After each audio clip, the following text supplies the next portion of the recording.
جن لوگوں کے اندر تقوی ہوتا ہے، جب ان پر کوئی گزر ہو جاتا ہے شیطان کے کسی سائے کا، اذا مسہم طائف من الشیطان، شیطان کا کوئی ان کے اوپر گزر ہو گیا، کوئی سایہ پڑ گیا، تذکروا، فوراً وہ چوکنے ہو جاتے ہیں، فوراً ہوش میں آ جاتے ہیں کہ یہ کیا ہوا، ہم پر کچھ اثر پڑ گیا تھا، کچھ عارضی طور پر کچھ غفلت سے طاری ہو گئی تھی۔ جیسے کہ خود حضور فرماتے ہیں صلی اللہ علیہ وسلم، انہ لیغان علی قلبی، میرے دل پر بھی کبھی کبھی حجاب سا آ جاتا ہے، وانی لاستغفر اللہ 70 مرۃ فی کل یوم، اور میں روزانہ 70 مرتبہ اللہ سے استغفار کرتا ہوں۔ لیکن یہ سمجھ لیجئے کہ ہمارے دل کے اوپر حجاب وہ بہت اور شے ہے، اور حضور کے قلب مبارک پر حجاب،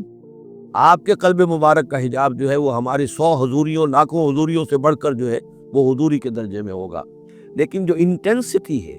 جو تعلق مع اللہ کی انٹینسٹی ہے، اس میں ذرا سی کمی بھی آ گئی ہے تو اس سے حضور نے تعبیر کیا کہ میرے بھی دل پر کبھی کبھی حجاب آ جاتا ہے، انہ لیغان علی قلبی، انٹینسٹی تو کم ہو گئی نا، یہ بجلی جس پاور کی ہے ذرا سی کم ہو جائے گی تو ایک دفعہ تو آپ کو محسوس ہوگا اندھیرا ہو گیا،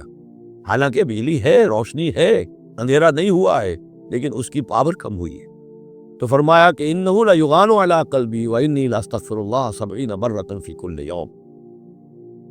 ان الذین اتقوا اذا مسهم طائف من الشیطان تذکروا، تو فوراً وہ چوکنے ہو جاتے ہیں، یاد کرتے ہیں، فاذا هم مبصرون، اور ان کی آنکھیں کھل جاتی ہیں، انہیں حقائق نظر آنے لگتے ہیں، وقتی سا جو سایہ پڑ گیا تھا اس سے وہ فوراً نکل آتے ہیں۔ واخوانهم یمدونہم، باقی جو شیطانوں کے بھائی ہیں انہیں شیطان گھسیٹ کر لے جاتے ہیں، فی الغی، وہ اس کجی کے اندر وہ گھسیٹتے ہوئے دور تک پہنچاتے ہیں، جیسے بلعم بن باعورہ کو پہنچایا کہ اسے آخری حد تک پہنچا کر دم لیا۔ تو شیطانوں کا جو ولی ہوگا پھر شیطان کا تو اس کے اوپر زور چلے گا، لیکن جو اللہ کے بندے ہیں ان پر تو شیطان کا اختیار ہے ہی نہیں، وہ تو یہ ہے کہ جیسے ہی ذرا سا ان کے اوپر کوئی اثر پڑا بھی، وہ سایہ سا آیا بھی تو فوراً چونک گئے اور اللہ کی طرف متوجہ ہو گئے۔ وَكَفَّأَهَا زکریا، اور اسے دے لیا زکریا کی کفالت میں، اگرچہ اس کے معاملے میں تو باقی تفصیل آتی ہے، کیونکہ اشارہ آگے چل کر قرآن میں بھی اور تفصیل تورات میں، انجیل میں ہے،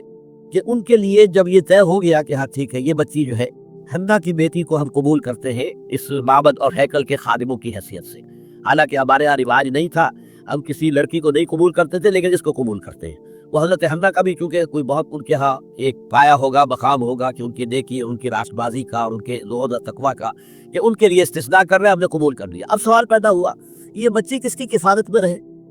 اب جتنے بھی بڑے بڑے کاہن وہاں موجود تھے ہر ایک چاہتا تھا کہ میں اس کی کفالت کروں گا، یہ میرے زیر تربیت رہے گی۔ اس کے بعد انہوں نے باقاعدہ پھر جو ہے قرآن اندازی کی، قرآن اندازی میں پھر حضرت زکریا کا نام نکل آیا، اور حضرت زکریا جو ہے ان کے سگے خالو بھی تھے،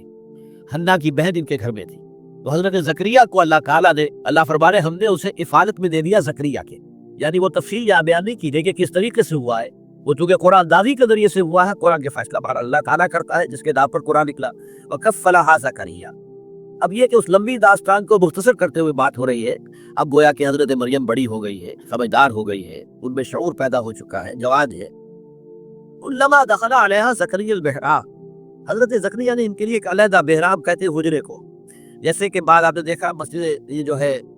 بادشاہی مسجد، اس کے باہر جہاں لائبریری بنی ہوئی، یہ سب حجرے تھے کہ کوئی درویش آئے یہاں پر رک جائیں، کوئی فقراء آئے وہ یہاں پر قیام کر لے، تو یہ سارے اس طرح کا حجرہ جو ہے وہ حضرت مریم کے لیے بھی علیحدہ سے تعبیر کر دیا گیا ہیکل کے ساتھ۔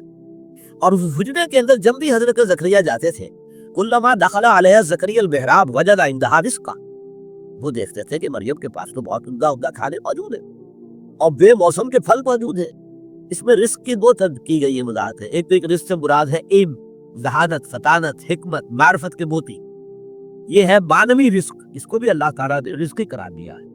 ایک یہ کہ واقعتاً جو مادی رزق ہوتا ہے، پھل ہے، اور پھل بھی وہ کہ جو موسم ہے ہی نہیں ان کا، وہ پھل موجود ہے وہاں پر،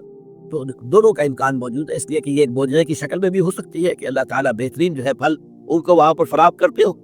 اور ایک یہ بھی ہے کہ ذہانت، فطانت، علم، معرفت، اس کی چیزیں جو دیکھتے ہو تو اس سے ان کو حیرت ہوئی۔ کلما دخل علیہا زکریا البحراب وجد عندہا رزقا قال یا مریم انى لك هذا، تو انہوں نے کہا بہت ہی تعجب انگیز انداز میں، اے مریم یہ چیزیں تمہیں کہاں سے ملتی ہیں؟ قالت هو من عند اللہ،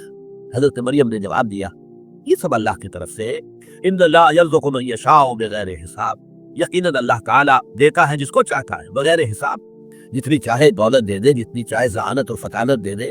جتنی چاہے کہ نیکی طبیعت کی نیکی عطا فرما دے، اللہ کی دین ہے۔ ہنالک دعا زکریا ربہ، اب اس سے حضرت زکریا علیہ السلام یہ بھی نبی ہے، ان کے اندر جو ایک خوک سی پیدا ہوئی، اس لیے کہ بہت بوڑھے ہو چکے تھے۔ سورہ مریم میں تو آغاز ہی یہاں سے ہوتا ہے کہ جب کہ حضرت زکریا نے اپنے رب سے دعا کی تھی کہ پروردگار میں بوڑھا ہو گیا ہوں، میرا سر جو ہے سفید ہو چکا ہے، میری ہڈیاں کمزور ہو چکی ہے، اور اللہ نے اس وقت انہیں کو اولاد نہیں دی تھی۔ اب مجھے اندیشہ ہے میرے بعد کوئی وارث نہیں ہوگا کہ جو اس دین کی امانت کو اس طریقے سے حفاظت اس کی کر سکے جیسے کہ کرنی چاہیے۔ لیکن اس وقت ان کے دل میں ہوک سی اٹھی کہ اللہ تعالیٰ اگر اس بچی کے اوپر اتنا مہربان ہے، اس بچی کو اس نے وہ کچھ دیا ہے، یا عید دیا ہے، یا معرفت دی ہے، یا حکمت دی ہے، یا اللہ تعالیٰ جو ہے یہ بے موسم کے پھل اس کو یہاں پہنچا رہا ہے،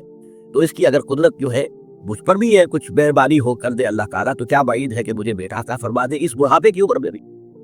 ہنالک دعا زکریا ربہ، اسی وقت اس کو ہنالک کا ترجمہ انگریزی میں ہوگا دیر اینڈ دین، دفعتاً ایک دعا جو ہے وہ ان کے قلب کی گہرائیوں سے ابھر کر آئی،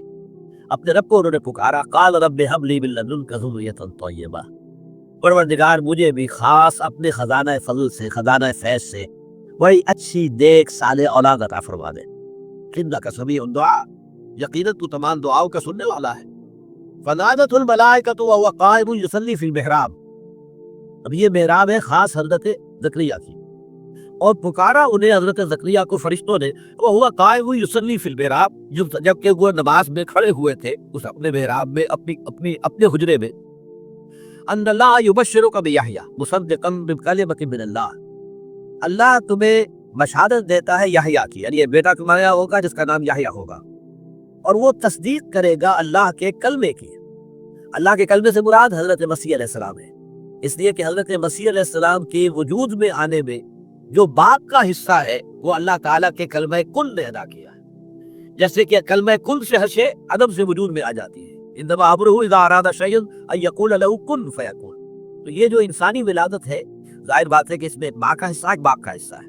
وہ باپ والا حصہ چونکہ یاد نہیں تھا، لہذا یہاں پر اللہ تعالیٰ کا ایک خاص کلمہ جو ہے وہ اس کی جگہ پر کن، اس میں گویا کہ اس کی جگہ لی ہے، تو گویا کہ حضرت مسیح علیہ السلام خاص طور پر کلمۃ اللہ ہے، اللہ کا کلمہ ہے، تو وہ تصدیق کریں گے اللہ کے کلمے کی، وسیدن، اور وہ بڑے سردار ہوں گے، اونچے رتبے والے ہوں گے، وحسورا، اور بہت ہی نیک ہوں گے، مجرد رہیں گے، انہیں دنیاوی لذتوں سے، آسائشوں سے اور شہوات سے کوئی سروکار نہیں ہوگا، وَنَبِيًّا مِّنَ الصَّالِحِينَ، اور وہ نبی ہوں گے صالحین میں سے۔ یہ ہے جو کہ خوشخبری حضرت زکریا کو مل رہی ہے جبکہ وہ نماز پڑھ رہے تھے اپنے محراب میں، اپنے اس حجرے کے اندر۔ اب دیکھیے یہاں یہ معاملہ سامنے آ رہا ہے کہ حضرت خود دعا کی تھی، لیکن اس دعا کا ایک خاص وقت تھا کہ حضرت مریم پر جو بھی اللہ تعالیٰ کی رحمت ہے اور اللہ کی طرف سے جو بھی انعامات کی بارش ہوئی تھی، اس سے طبیعت میں ایک دم جو ہے غیر اختیاری طور پر وہ جوش پیدا ہوا اور دعا کر لی، حالانکہ انتہائی خود بوڑھے ہو چکے تھے، ساری عمر بیوی جو ہے وہ بانجھ رہی تھی، وہ اولاد ہوئی نہیں ساری عمر۔ اب ان حالات کے اندر دعا کرنا، دعا تو کر لی، لیکن اب جب کہ کو مل گئی ہے، خوشخبری مل گئی ہے، تو طبیعت کے اندر ایک اشکال پیدا ہو رہا ہے، یا یوں کہیے کہ اس پر یقین حاصل کرنے کے لیے اس کی توثیق چاہ رہے ہیں اللہ سے کہ واقعی یہ بات ہو جائے گی۔ قال رب انا یکون لی غلام، کہا انہوں نے کہ پروردگار میرے کیسے بیٹا ہو جائے گا، وقد بلغنی الکبر، جبکہ مجھ پر تو بڑھاپا مسلط ہو چکا ہے، وامراتی عاقر، اور میری بیوی جو بانجھ ہے، ساری عمر بانجھ رہی۔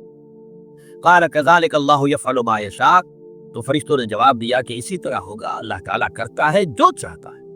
اس کو کسی مسائی کی ضرورت نہیں ہے، بلکہ اس کے لیے تو کلمہ کن کہہ دینا کافی ہے۔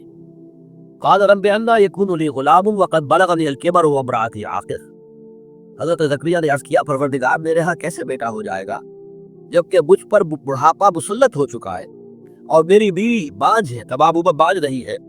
قال کذالک اللہ یفعل ما یشاء، اللہ نے فرمایا یا فرشتوں نے کہا کہ اللہ تعالیٰ ایسے ہی ہوگا اور اللہ تعالیٰ جو چاہتا ہے کرتا ہے۔ قال رب اجعل لی آیا، انہوں نے اس کے پروردگار میرے لیے کوئی نشانی مقرر کر دے۔ قال آیتک الا تکلم الناس ثلاثۃ ایام الا رمزا،